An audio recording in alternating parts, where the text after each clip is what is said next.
Bonjour tout le monde, ravi de vous rencontrer. Dans cette nouvelle leçon, nous allons traiter aujourd'hui l'ordre des pronoms compléments. Un petit rappel, avant de commencer de parler de l'ordre des pronoms compléments. Les pronoms compléments sont divisés en deux parties. Nous avons les pronoms compléments directs et les pronoms compléments indirects. Premièrement, on va commencer par les pronoms compléments directs. Alors, ces pronoms ont pour fonction de remplacer un nom.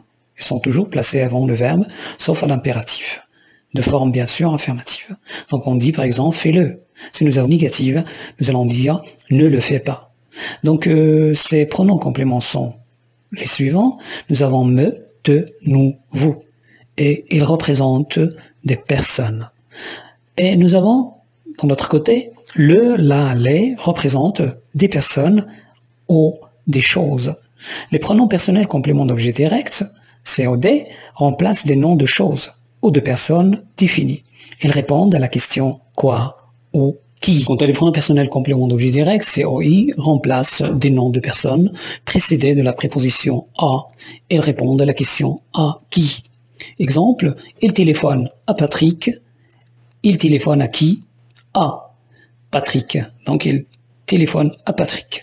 Alors nous allons remplacer à Patrick par le pronom personnel complément d'objet indirect, lui. Alors nous avons ces pronoms personnels complément d'objet indirect, COI. Alors nous avons me, te, lui, qui représentent des personnes. Et dans l'autre côté, nous avons nous, vous, leur.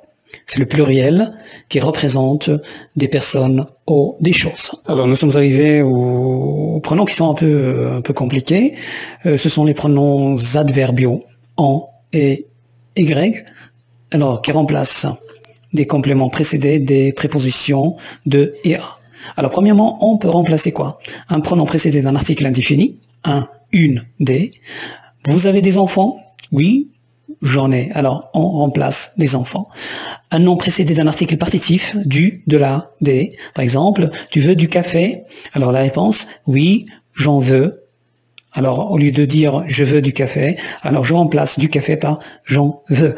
Alors, un nom précédé d'un terme de quantité, dans ce cas, on doit répéter ce terme. Vous désirez 1 kilo d'orange? Oui, j'en désirerai 1 kilo. Alors, on l'utilise également. Et enfin, avec les verbes se construisent avec de plus quelque chose. Il parle de son livre. Oui, il en parle. Il revient de Nice. Oui, il en revient. Alors, le pronom, le second pronom, peut remplacer un complément de lieu. Exemple, Isabelle va à la pharmacie, Isabelle y va. Un nom de chose précédé de la préposition à, donc exemple, il pense à son travail, on va dire il y pense.